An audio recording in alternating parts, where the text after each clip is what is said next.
À Orchy, l'exercice proposé aujourd'hui aux coureurs du Tour de France était difficile, athlétique et susceptible de porter vers la tête du classement général les formations de grands rouleurs. 4, 3, 2, 1, partez. L'effort est violent, bien dosé tout à la fois. Après les piétinements du départ, les hommes vont, vous allez le voir, retrouver vite les automatismes. Il y a 30 ans, on avait eu un départ d'une étape du Tour, mais qui s'était mal terminé parce que l'étape n'avait pas pu aller au bout. Donc 30 ans après, de pouvoir revivre cet événement, c'est une grande joie et de se dire qu'on va partager ça avec la ville, avec nos concitoyens. Brand, De Witt, Mackenzie, Pévenage, Van de Wiel, Weyenberg en action, un régal. Chaque équipe s'élance 6 minutes après la précédente. Ainsi, deux formations ne pourront jamais se rejoindre ni s'entraider. C'est interdit par le règlement.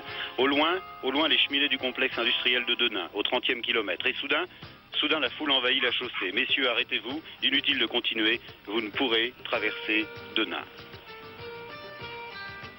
Vous savez, 1982, c'était, j'ai envie de dire, après la disparition de la mine, le deuxième épisode de la désindustrialisation de la région Nord-Pas-de-Calais. La situation était assez dramatique pour le bassin industriel de Denain et une manifestation a empêché les premières équipes et même la première équipe de passer. Et dans un contre-la-montre, dès lors qu'il y a un coureur, une équipe qui ne peut pas passer, on est obligé d'annuler tout le reste. Et il y avait eu le vent qu'il y aurait une manifestation, mais que l'on ne bloque pas la course. C'était ça le plus important.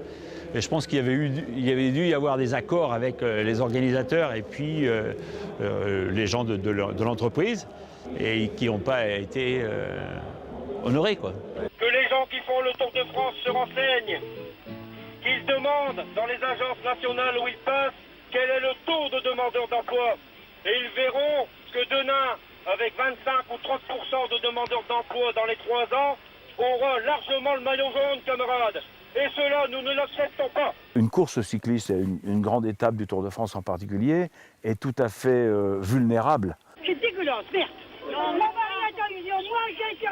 Le Tour de France est une telle caisse de résonance qu'il n'est pas inutile et qu'il n'est pas scandaleux que cette caisse de résonance soit utilisée, naturellement avec raison, pour faire connaître des revendications, des situations difficiles.